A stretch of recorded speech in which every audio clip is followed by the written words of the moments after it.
Mura lang. 380 ang kilo.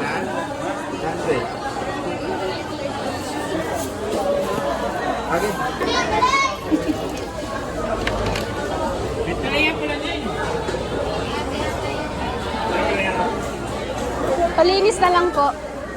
Magkano kilo? 180. Sige po. Pang sigang lang, pang sigang.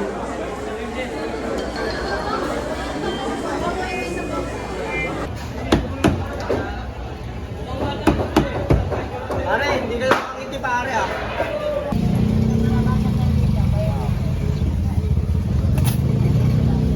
Ito na guys yung mga pinamili ko sa palengke.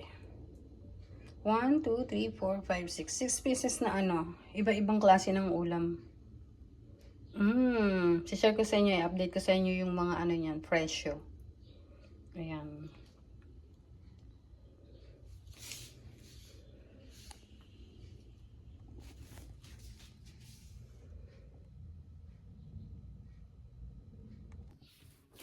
So, ayan guys, hindi ko na patatagalin, i-share ko na yung mga pinamili ko sa palengke. At bago yun, nga pala, umalis ako kanina ng alas 6, nakauwi ako dito ng pasado 7.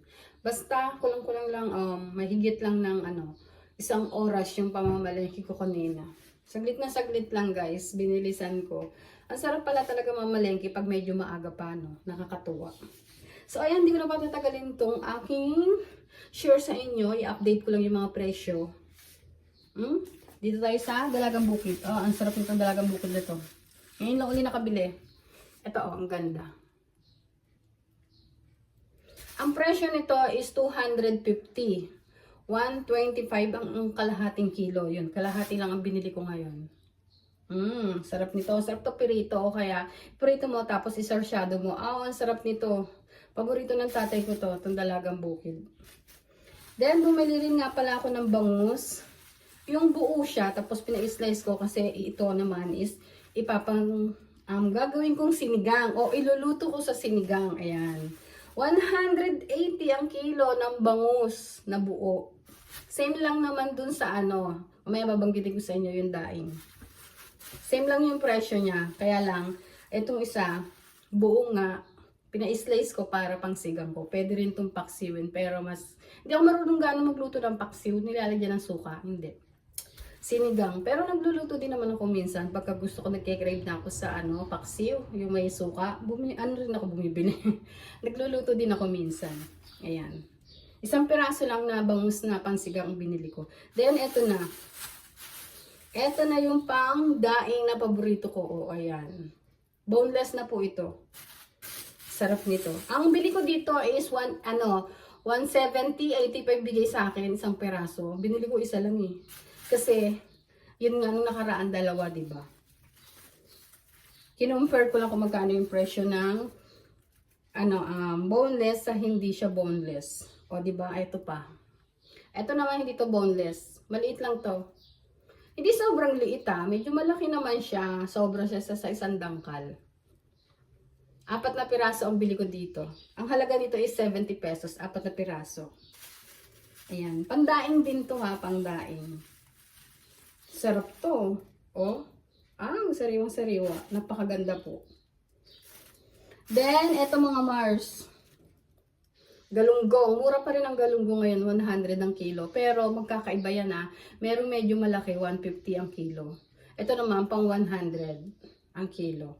50 pesos ang bili ko. Kalahati lang naman din. Then, hipon. Ang sarap ng hipon. Masarap to iluto sa butter or sinigang. Napakasarap. Sariwang-sariwa.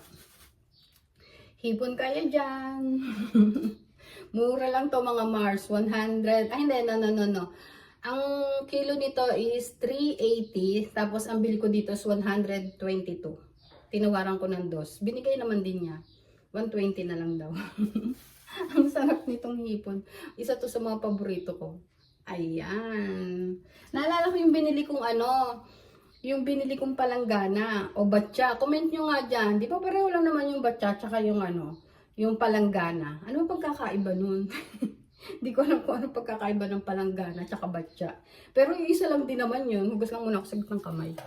Na-share ko na ba lahat ng ulam? Okay. 6 na piraso lang naman to. 1, 2, 3, 4, 5, 6. 6 na piraso lang naman itong binili kong ulam. Nasinag niya ako sa palengke. Yan, tulad ng sabi ko sa inyo, ang tip ko sa inyo, halimbawa mga 6 na pirasong mga ulam lang ang bibili nyo, o kahit isa pa yan. Ano, basta may e-bike ka, tipid naman yun sa kuryente. Charge mo na lang palagi. Pumunta ka ng palengke. Kasi, eto pa, ito mga gulay. I-share ko, ayan, tataas. 160. Magkano sa lugar nyo? 160 ang kilo nito. Binili ko kalahati. Ng sibuyas. Ganda naman niya. Ayan o. Viral lang sibuyas ngayon. Kasi meron nga galing sa ano. Nagmamadali na naman. Napanood ko sa balita. Yung mga malalaki nito na wala na mga balat. Galing sa ibang bansa. Ayan. Nag-viral yan. Panoorin nyo na lang. Ayoko na mag-comment. Ayoko na pahabain pa. Bawang. Ang bawang is magkano ba? 120? Oh, 120 ang kilo. 6 pieces lang ang binili ko. 6 pieces, ang halaga nito is nasa, ano na siya, kalimutan ko. Basta 120 ang kilo. Mahalaga na sabi ko sa inyo magkanong kilo. Magkanong kilo sa inyo nitong bawang? Ayan, sa amin 120. I hope sa inyo mababa rin. Pwede na rin yung mababa na rin yan. Pero minsan nababa yan ng 80 pesos eh, di ba? Minsan 70 pa nga eh. Ngayon medyo mataas nga. Medyo mataas sa amin. Eto naman, carrots. O, di ba? Magkano ba bili ko dito? Naglalag ako. Ano ba yan? Kasi may pumapasok sa utak ko. Alis ako mamaya. Pupunta ako sa sa Pag-ibig MP2. Pinalalakad sa akin ni Mister. O, maganda po yun MP2 sa Pag-ibig. Try nyo po. Punta na lang po kayo. Kaya mag-search na lang kayo dyan. Tignan nyo kung ano ba ang benefits ng MP2. Napakaganda po. Sobrang ganda. Then, dito tayo, buwalik tayo sa carrots. Sa carrots na to, ang halaga nito is kung kano bang bili ko dito, 90 pesos. Ayan. 20 pesos na po kagad ito. O, bilhin mo to sa talipapa, baka 30 na to. Laking tipid din naman talaga pag pupunta ng palengke. Ito naman is, ano ba tawag dito? Patatas. O, naglalag pa rin ako. Iniisip ko kung ano to. Patatas. Ganon din ang presyo nito. Pareho lang. 15 pesos po itong dalawa. 120 ang kilo. Tama ba? Oh my gosh. Ang hirap talaga pag may iniisip. Paalis kasi ako mamaya eh. Pasensya na kayo. Kamatis. 60 pesos. Nung nakaraan magkano lang? 30, 35, 40, 50. Ngayon 60 na.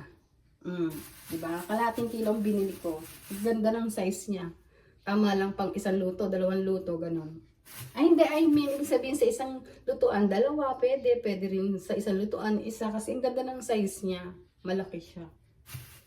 Depende sa kung gaano karami ang iluluto mo. Kalating kilo ang binili ko, 60 ang kilo po. Pasensya na kayo, nagmamadali ako ngayon ata. Pongkan! 50 pesos, 3 peraso. Yan. Ito ang binili ko. Para kay Raizel. Ito lang naman yung binili ko kasi yung nakaraan bumili na ako sa talipapa. Sayote, 35 ang kilo. Magkano ang bili ko dito? 22. 22 pesos po ito. 35 ang kilo. Pang tinola na yan. O pwede mo rin igisa sa giniling. Wow. Nagmamantika ako. Sobrang nagmamantika, sobrang init. Pero nung nakaraan, sabay ang ulan-ulan. Sa bagay sa amin pa rin naman, umuulan. Pero saglit na saglit lang. Maganda sana kung medyo magtatagal para medyo malamig, diba? Wala, yung likod ko. Tumutuloy yung pangis. Grabe. Oh, nung nakaraan, ang mura. Ngayon medyo nagmahal na. Kaya puro slice na lang yung binili ko. 2 piraso yung binili ko. Oh, 20 pesos ang isa. Okay, okay na to. Noong nakaraan, nakabili ako ng 4 na piraso, 4 na piraso, 100. Ano ba yan? May nakakaano ata sa akin, nakakaalala. Lagi na lang ako nagbabakil. Iniisip ko kung ano yung sasabihin ko. So, ayan. Sino relate dyan? Minsan di ba ganoon tayo? Eto na. Pinya. 20 pesos, 2 ang binili ko. Para yung isa bubuksan mo, kung gusto mo ngayon, yung isa naman bukas na lang. O, diba? Meron tag 50 pesos. Ayan. Meron tag 50 pesos. Isang buo yun. Bubuksan ko. Ito na lang. Okay na to. Sitaw. Ang sitaw is, magkano ba ang bili ko dito? 120. 14 pesos. Itong piraso na to. 2, 4, 6, 7 piraso. 14 pesos. 120 ang kilo. O, diba? Dati, tali-tali kung bumili ka. 5 piso, 10 pesos. Ngayon, hindi na kinikilo na rin lahat na ata kinikilo. Wait, ang kalabasa dati ganun din, hindi siya kinikilo. Alam niyo yung guhit-guhit ng ng kalabasa?